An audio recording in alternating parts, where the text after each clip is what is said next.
e 23. Quem já encontrou, diga graças a Deus. Aleluias. Diz assim a palavra do Senhor. Marcos, capítulo 5.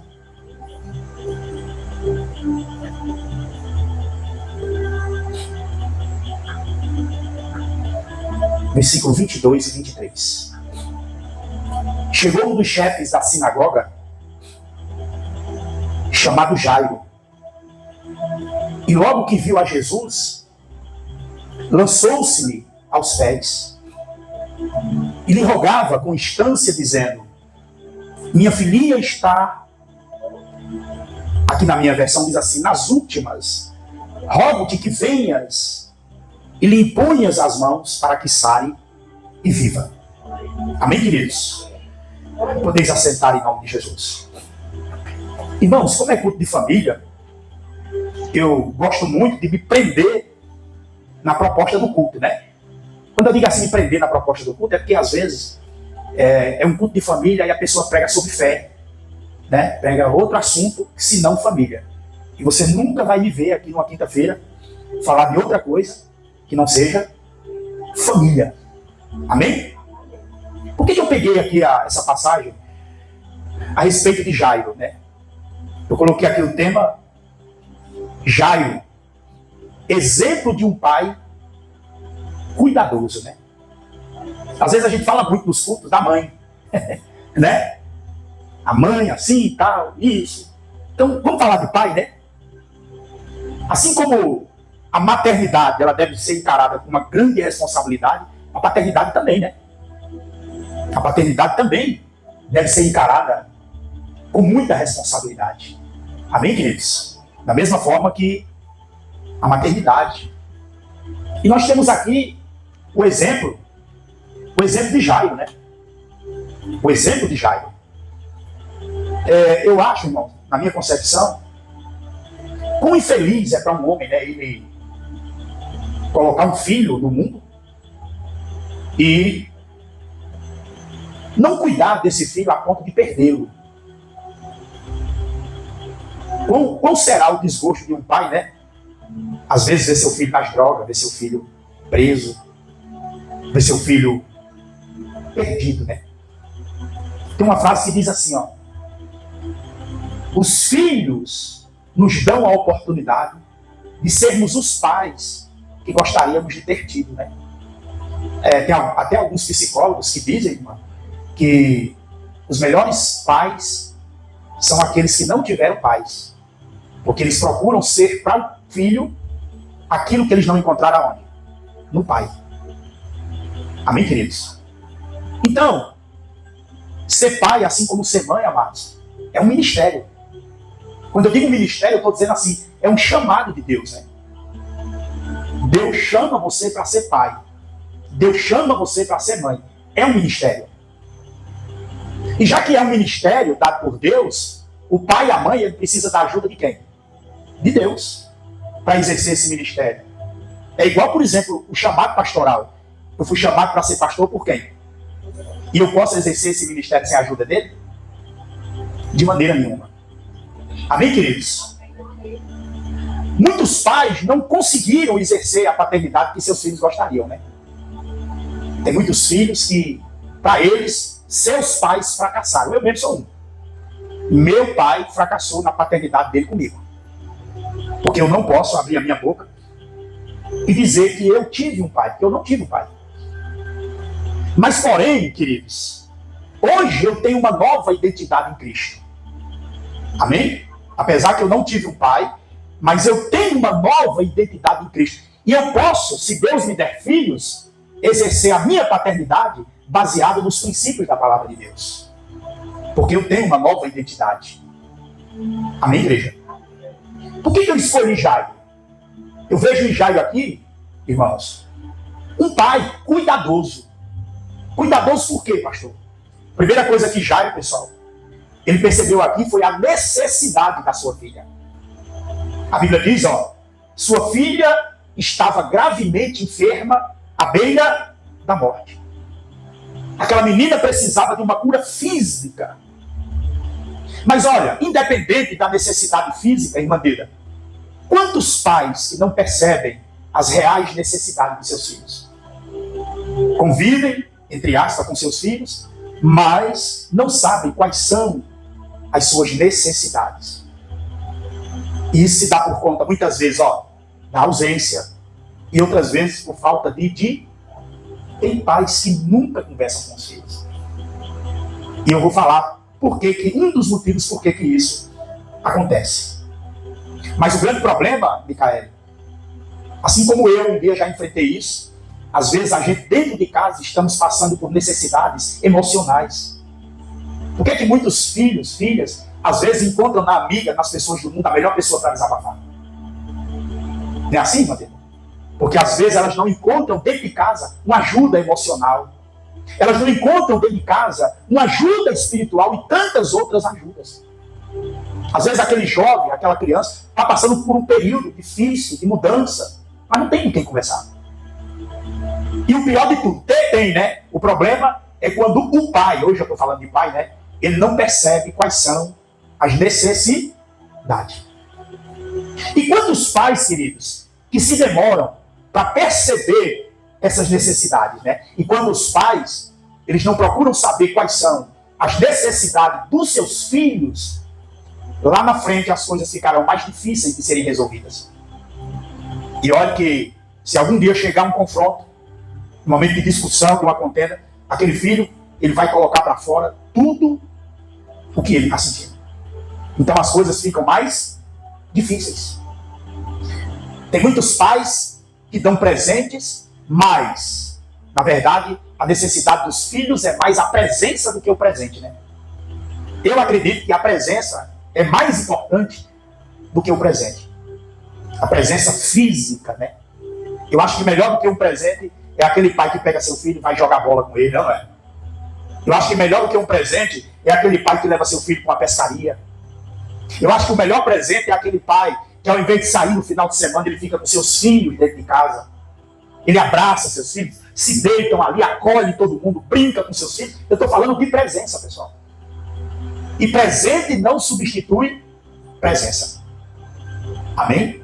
Às vezes, pais ausentes, né, que tentam suprir a necessidade dos filhos com presentes, aí lá na frente surge um grande problema com os filhos e eles vão se perguntar onde erraram. Deram as coisas materiais, mas não supriram com a presença.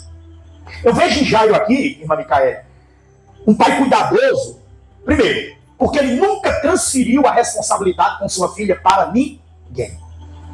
Está aqui, um dos motivos que muitos pais às vezes não têm diálogo. Porque às vezes ele transfere tudo para a mãe. Às vezes ele quer que a mãe, conversa lá com teu filho. Não é? Conversa lá com ele, explica lá. Mas eles mesmos nunca dialogam.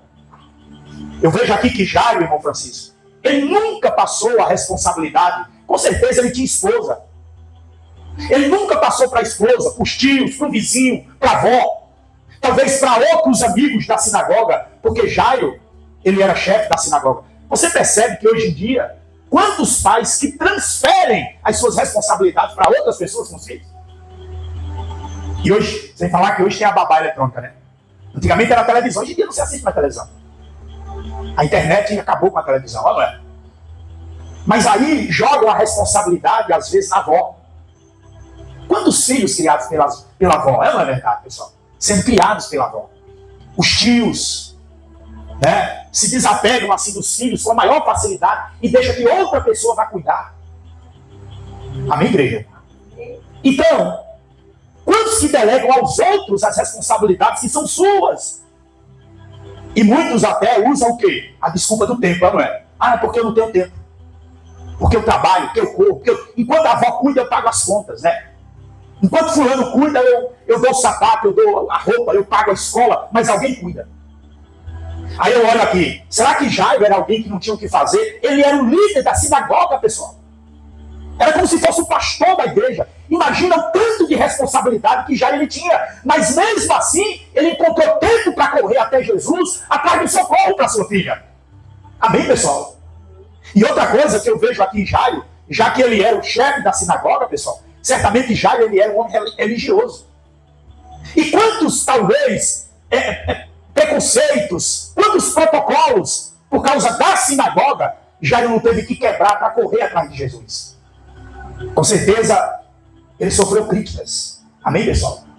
Então, assim como Jairo, os pais, seja mãe, seja quem for, nunca delegue a responsabilidade dos seus filhos a terceiro. Nunca terceirize, né, a responsabilidade na criação dos seus filhos. Louvado seja o nome de Jesus. Ainda vou falar mais, pessoal. Quantos que entregam, olha só, irmão dele, quantos que entregam a responsabilidade da educação dos filhos, às vezes, à escola? Não é verdade? Eu já vi pais que às vezes a criança erra alguma coisa, ela diz assim: menino, tem educação não? Tá indo para a escola para quê? Como se a escola é que fosse responsável pela educar. A escola não é responsável pela educação. Amém, pessoal? A escola é responsável pela formação. Só vai se formar, não é? Mas a educação a gente recebe aonde? A gente recebe em casa. Às vezes vai até o extremo, pessoal. Tem pais que acham que até a unha da criança quem tem que cortar é a professora. Não é assim? Quem tem que dar banho é a professora. E tem outros, pessoal, que ainda delega a responsabilidade dos filhos à igreja. Como se a igreja vai, pastor, vê se dá um jeito aí desse menino. Não, não é assim, pessoal. Não é dessa forma. Amém, pessoal? Eu olho aqui que Jairo, ele foi um pai cuidadoso, porque ele não se preocupou com o cargo que ele exercia. Olha, pessoal, escuta uma coisa. Existem sucessos na vida da gente, Micael, que não devem ser celebrados. Existem sucessos na vida da gente que não podem ser comemorados. Que sucesso é esse, pastor? É aquele sucesso, é aquilo que eu conquistei em detrimento da destruição da minha família. Eu cheguei aonde eu queria, mas a minha família, o quê? Está destruída. Amém, queridos? Eu cheguei aonde eu queria, mas a minha família está toda dividida. O rei Davi. Davi, um grande guerreiro, conquistou muitos reinos. Mas o sucesso que Davi tinha do lado de fora, pessoal, era uma coisa. Mas dentro dos portões da casa dele era outra realidade. Lá fora ele era um vencedor. Dentro de casa ele era um derrotado. Porque a família dele era um fracasso. Então eu estou falando daquele sucesso que provoca o afastamento dos filhos. Eu estou falando daquele sucesso que provoca a destruição do casamento. Às vezes o camarada se enfia tanto na empresa, não é? Ele dá tanta ênfase ao trabalho que se esquece da mulher. Às vezes ele dá tanta ênfase ao trabalho que ele não tem tempo para a família, não tem tempo para os filhos. Então ele vai ser um conquistador, um vitorioso no trabalho. Mas na família ele vai ser o quê? Um fracassado. Por isso que tem sucessos que não devem ser celebrados. Outra coisa, Jairo, pessoal, ele foi um pai cuidadoso, porque quando ele viu que tinha um problema, Valdo, na família dele, ele procurou a pessoa certa. Ele não ficou titubeando, procurando ali ou acolá. A Bíblia diz que ele foi direto a Jesus.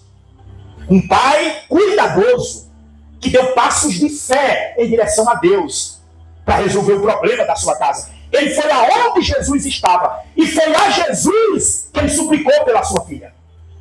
Jairo, pessoal, ele insistiu pela busca da cura da sua filha. Eu acredito que talvez até tenha ficado nervoso com o episódio, porque a cura da filha de Jairo, pessoal, ela se sucede no mesmo cenário da mulher do fluxo de sangue. E talvez ele até ficou nervoso porque uma coisa estava atrapalhando a outra, não é verdade? Enquanto aquela mulher do fluxo de sangue estava ali tentando buscar a cura, o milagre dela, Jairo também aparece na cena intercedendo ali pela sua filha. Mas como Jairo, pessoal, a gente deve ir até Jesus e buscar a solução para os problemas da nossa família. Você já percebeu que às vezes Jesus é a última opção? É, não é? Jesus é a última opção às vezes. Quando o médico não dá certo, quando o remédio não dá certo, quando os conselhos não dá certo, quando a macumba não dá certo, quando a reza não dá certo. Aí só resta Jesus, já não é?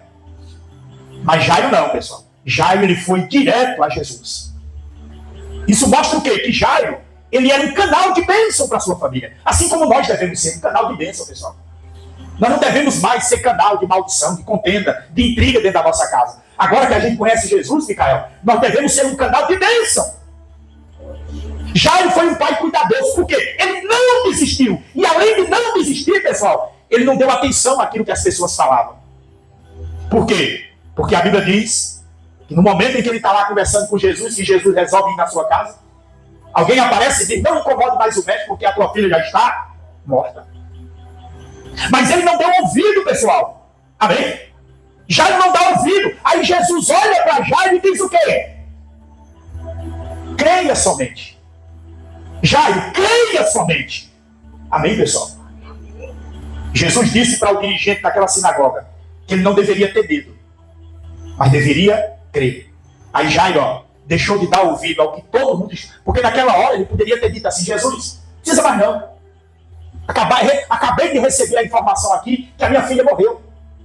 Não. Mas ele resolveu dar ouvido apenas à voz de Deus. Em relação à nossa família, pessoal, nós precisamos ouvir aquilo que o Criador da família tem a dizer. Não é o que o mundo acha, é o que Deus diz a respeito da família. E crer na palavra de Deus a respeito da família. Louvado seja Deus, que cada pai possa se espelhar aqui em Jairo, né? E que cada pai possa ser cuidadoso no exercício da sua paternidade. E Deus deseja que os pais, eles criem seus filhos alinhados com a palavra de Deus. Tudo fica mais difícil quando a gente resolve fazer do nosso jeito. Por que ficou difícil para nós, irmão? Porque os nossos pais fizeram do jeito deles. Muitos de nós fomos criados na ignorância. Quando eu digo na ignorância, pessoal, eu falo na ignorância espiritual. Não estou chamando nossos pais de ignorantes, não. Mas eu digo na cegueira espiritual. Muitas vezes na religiosidade. Muitas vezes no radicalismo, né? Cheio de regra, uma coisa muito... Mas se tornou mais difícil. Por quê? Porque nós não fomos ensinados de acordo com os princípios da palavra de Deus. E por que isso aconteceu, pessoal? Simplesmente eles levaram adiante aquilo que eles também receberam dos pais dele, né? Da maneira que eles foram criados, eles nos criaram como herança. Mas louvado seja Deus, né? Ficou difícil pra gente. Talvez alguns de nós tivemos que sofrer. Conhecer coisas que a gente não gostaria de ter conhecido. Porque, olha, eu digo assim, ó, louvado seja Deus se alguém disser assim, eu nasci no berço evangélico. É, não é verdade? Se alguém disser assim, eu nasci no berço evangélico. Como assim, pastor? Meu pai é crente, minha mãe é crente, não é? Meus irmãos são crentes, minha família é crente. Eu nasci no berço evangélico. Eu não vou dizer, pessoal, que essa pessoa, obviamente, ela vai ser um evangélico. Mas a probabilidade dela seguir o Deus da sua família vai ser maior. As coisas serão mais fáceis, pessoal. Mas para nós foi difícil. Para mim foi difícil. Para mim encontrar esse caminho foi trancos e barrancos. Foi luta, foi peleja. Foi sofrimento, foi choro. Assim como talvez muitos de nós que estamos aqui nessa noite. Mas louvado seja Deus que o cativeiro foi quebrado, a maldição foi quebrada, não é verdade? E hoje, né, eu tenho certeza que amanhã, se o Micael ele for pai, ele vai criar os filhos dele no princípio da palavra de Deus, não é verdade? Eu tenho certeza que o Francisco vai criar o filho dele nos princípios da palavra de Deus. Eu tenho certeza que o obreiro Naldo, ele já está criando seus filhos no princípio da palavra de Deus. Eu tenho certeza que a Micaela, quando for mamãe, ela vai criar seus filhos, sua filhinha, no princípio da palavra de Deus, pessoal. Porque a melhor coisa é a gente, agora com a nossa nova identidade em Cristo, né, poder oferecer a eles aquilo que nós não tivemos. E como foi dito aqui no início, né, é um ministério, é um chamado. A paternidade, a maternidade é um chamado, é um ministério. E se Deus chamou, pessoal, é Ele que tem que capacitar. É Ele que tem que orientar. Por que é que a gente vê uma geração que vai se perdendo aí dia após dia, né? Porque a gente tem pais que não têm nenhum vínculo com Deus. Até falam de Deus, amam, dizem que amam a Deus, mas não obedecem a Deus para que seus filhos também obedeçam. E aí os filhos vão sendo criados, né, mais inclinados para as coisas do mundo, às vezes criados em cima do muro, não é? Até vão na igreja, até gostam de música evangélica, canta, mas ainda não fizeram uma aliança com Deus. Ainda não tem uma separação. E mais cedo ou mais tarde, a escolha deles termina sendo o mundo. Porque eles não têm uma baliza, eles não têm uma referência mais forte, uma influência mais forte. A Bíblia diz, ensina a criança no caminho que ele deve andar. Quando diz no caminho é o quê? É eu andando no caminho que eu quero que ele ande. Não é dizer, ande no caminho, mas eu não estou andando. Não. Ensina no caminho. Os pais devem estar no caminho para que os filhos possam andar no caminho dos pais. E isso é feito como? Através de exemplo, através de referência, através de influência. Os filhos que veem seus pais orando, eles vão orar. Os filhos que veem seus pais cultuando, eles vão querer cultuar.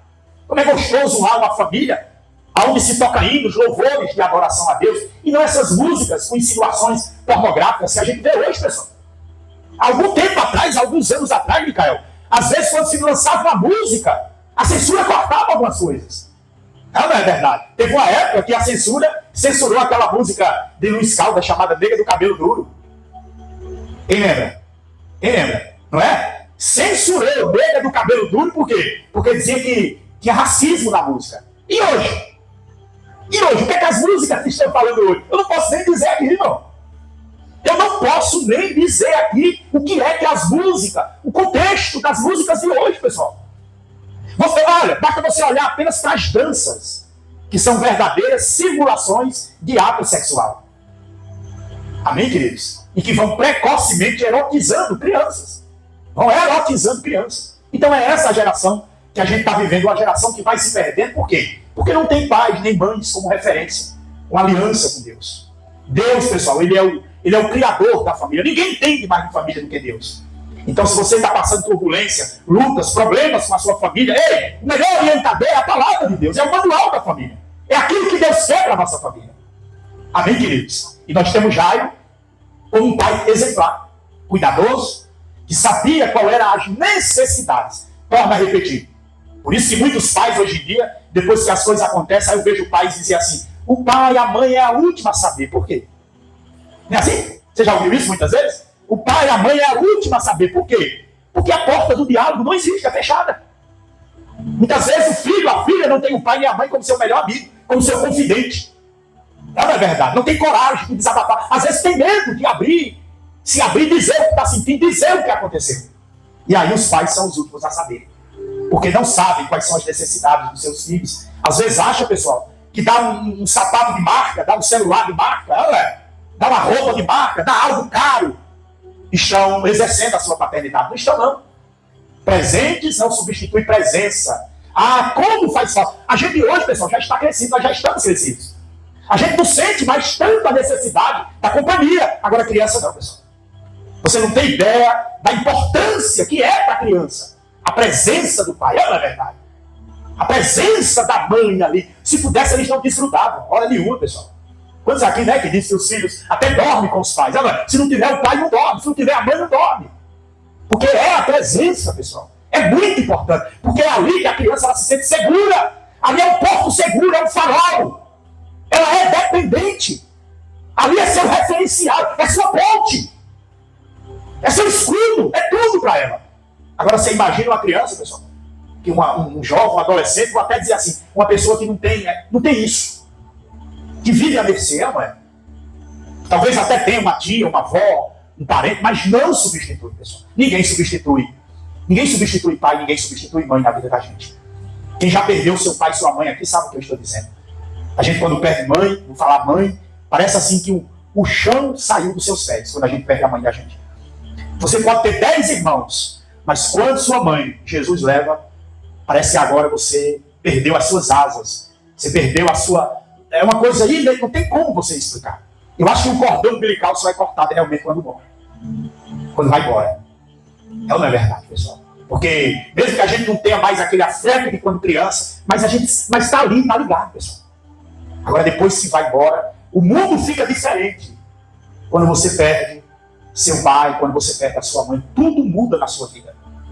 Eu não sei se você amadurece mais com a dor, não é? Não sei se agora você vai botar os pés no chão ou se você vai ficar sem chão. Mas uma coisa acontece na nossa vida, pode ter certeza. Para você ver a importância, né? A importância que tem a presença de um pai e de uma mãe na nossa vida. Amém, queridos? Dê uma salva de palmas para Jesus. Vamos orar pela nossa família? Aleluias. Quem precisa de oração aqui pela sua casa, pela sua família? Aleluias. Vamos falar com Deus. Vamos pedir a Deus que abençoe a nossa casa. Vamos pedir a Deus que abençoe a nossa família. Louvado e exaltado seja o nome de Jesus.